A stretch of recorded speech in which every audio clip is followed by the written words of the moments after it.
ನಮಸ್ಕಾರ ವೀಕ್ಷಕರೇ. ಮಲಗುವ ಕೋಣೆಯ ಗುಪ್ತ ವಿಷಯಗಳು.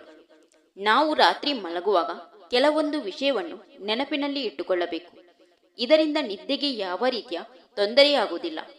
ಆ ವಿಷಯ ಯಾವುದೆಂದು ನೋಡುವ ಮುಂಚೆ ನಮ್ಮ ಚಾನೆಲ್ನ ಸಬ್ಸ್ಕ್ರೈಬ್ ಮಾಡಿಕೊಂಡು ಬೆಲ್ ಐಕಾನ್ನ ಒತ್ತಿ ಕಮೆಂಟ್ ಬಾಕ್ಸಲ್ಲಿ ಕಮೆಂಟ್ ಮಾಡಿ. ಮುಖ್ಯವಾಗಿ ಗಂಡ ಹೆಂಡತಿ ಮಲಗುವಾಗ ಹೆಂಡತಿ ಗಂಡನ ಎಡಬದಿಯಲ್ಲಿ ಮಲಗಬೇಕು. ಎರಡು ಹಾಸಿಗೆ ಕೂಡಿಸಿ ಮಲಗಬಾರದು. ದಾಂಪತ್ಯದಲ್ಲಿ ಕಲಹ ಉಂಟಾಗುತ್ತದೆ. ಹಾಸಿಗೆ ಎದುರು ಗಡಿಯಾರ ಮತ್ತು ಕ್ಯಾಲೆಂಡರ್ ಇರಬಾರದು. ಹಾಸಿಗೆ ಮೇಲೆ ಕಪ್ಪು ಬಣ್ಣದ ಹೊದಿಕೆ ಇರಬಾರದು.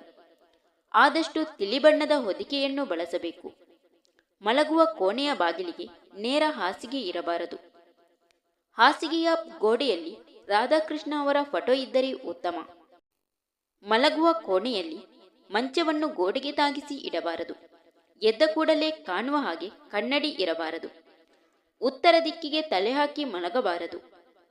ಕಬ್ಬಿಣದ ಮಂಚವನ್ನು ಬಳಸಿದರೆ ದುರಾಲೋಚನೆ ಹೆಚ್ಚಾಗುತ್ತದೆ. ನಿದ್ರೆಯ ಸಮಸ್ಯೆ ಇರುವವರು ನವಿಲುಗರಿ ದಿಂಬಿನ ಕೆಳಗೆ ಇಟ್ಟು ಮಲಗಿ. ಹಾಸಿಗೆ ಮೇಲೆ ಕೂತು ತಿನ್ನಬಾರದು ಮತ್ತು ಕುಡಿಯಬಾರದು. ನಿದ್ದೆಯಿಂದ ಎದ್ದ ನಂತರ ಬಳಸಿದ ಹೊದಿಕೆಗಳನ್ನು ಸರಿಯಾಗಿ ಮಡಚಿ ಇಡಬೇಕು. ಮಲಗುವಾಗ ಕಾಲಿನ ಅಡಿ ಸ್ವಚ್ಛವಾಗಿ ತೊಳೆದು ಮಲಗಬೇಕು.